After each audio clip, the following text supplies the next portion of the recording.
Selamat pagi teman-teman, berjumpa lagi dengan Bu Ika. Nah, hari ini Bu Ika akan menyampaikan firman Tuhan, melanjutkan yang kemarin. Namun sebelumnya kita berdoa dulu ya. Kita lipat tangan, kita tutup mata. Tuhan Yesus, terima kasih untuk berkat yang selalu Engkau berikan kepada kami. Sebentar lagi kami akan mendengarkan firman Tuhan. Jagai hati kami, pikiran kami, dan telinga kami, supaya kami dapat mendengarkan dengan baik. Terima kasih Tuhan. Sudah berdoa dan mengucap syukur, haleluya, amin. Sebelum kita mendengarkan firman Tuhan, kita angkat tangan kita akan mengucapkan 10 perintah Allah. 10 perintah Allah. 1. Jangan ada padamu Allah lain di hadapanku. 2. Jangan membuat bagimu patung berhala untuk disembah. 3. Jangan menyebut nama Tuhan Allahmu dengan sembarangan. 4. Ingatlah dan kuduskanlah hari Sabat. 5. Hormatilah ayahmu dan ibumu. 6. Jangan membunuh. 7. Jangan berzina. 8.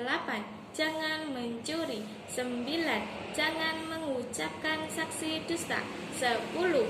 Jangan mengingini barang apapun yang dipunyai sesamamu. Amin. Nah teman-teman, kalau kemarin Bu Hana sudah bercerita tentang Hana dan Imam Eli, hari ini Bu Ika akan bercerita tentang lahirnya Samuel. Nah, dengarkan ya. Nah, keesokan harinya setelah pada pagi-pagi hari sekali, Elkana dan keluarganya bangun dan beribadah kepada Tuhan. Sesudah itu mereka pulang ke kota mereka di Rama. Tuhan Yesus mengabulkan doa Hana teman-teman pada waktu itu. Kan ibu Hana ini berdoa supaya cepat hamil. Nah, terus kemudian Tuhan Yesus mengabulkan doa Bu Hana ini teman-teman. Lalu Bu Hana ini melahirkan seorang anak laki-laki yang diberi nama Samuel. Siapa teman-teman? Iya, namanya Samuel. Loh, kenapa Bu Hana memberi nama Samuel?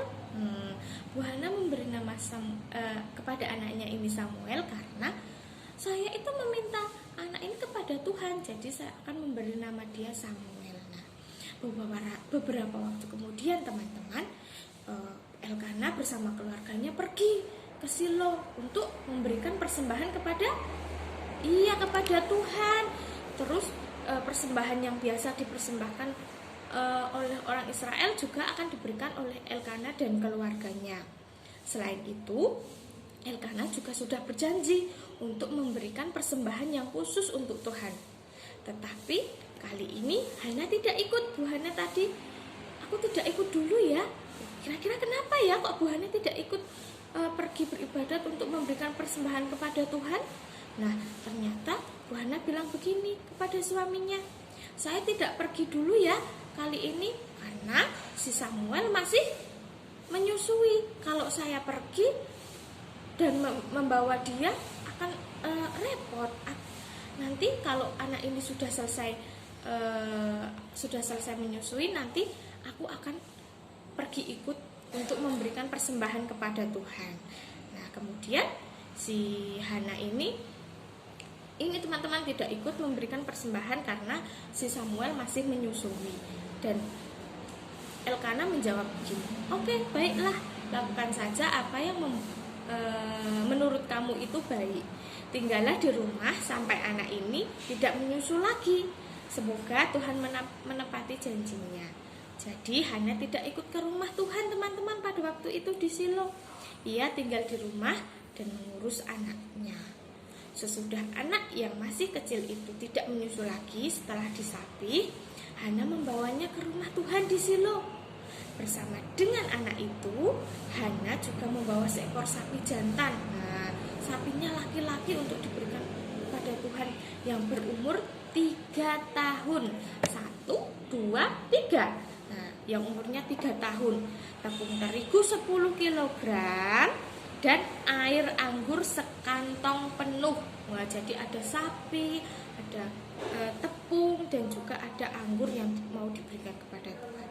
Di Silo sapi itu disembelih dan dikorbankan kepada Tuhan.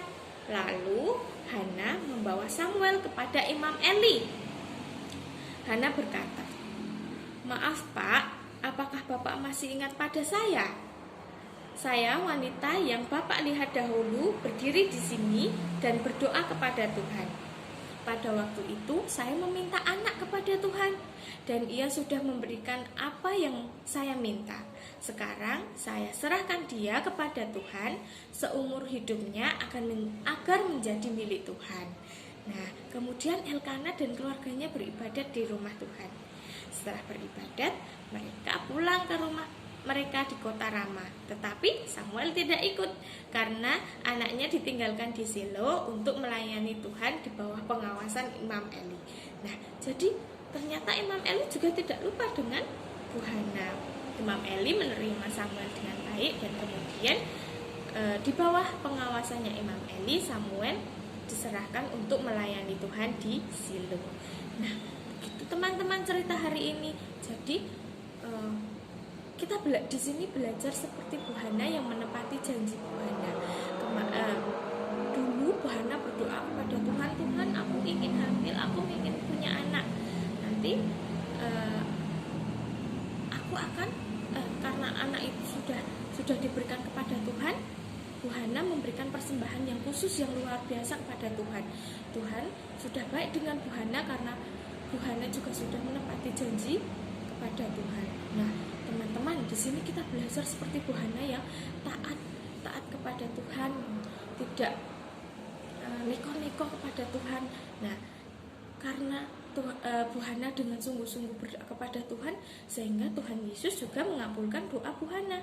Nah, begitu juga dengan kita teman-teman. Kalau kita mau apa-apa, mau mainan, mau apapun itu, sebisa mungkin kita harus berdoa kepada Tuhan. Kita harus sepenuhnya menyerahkan pengharapan kita kepada Tuhan. Karena apa? Karena semua yang dilakukan kita di dunia ini adalah kehendak Tuhan. Jadi mari teman-teman kita rajin berdoa, kita berserah kepada Tuhan supaya Tuhan selalu menyertai kita. Nah, itu cerita kali ini teman-teman.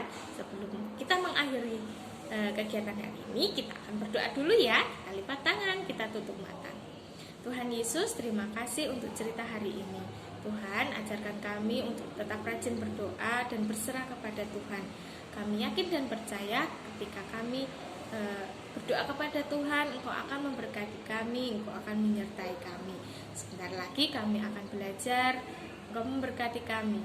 Berkati juga orang tua kami, guru kami, dan juga teman-teman kami. Inilah doa dan permohonan kami sudah berdoa dan mengucap syukur. Haleluya, amin. Ting. Terima kasih teman-teman. Selamat belajar, Tuhan Yesus memberkati. Dadah.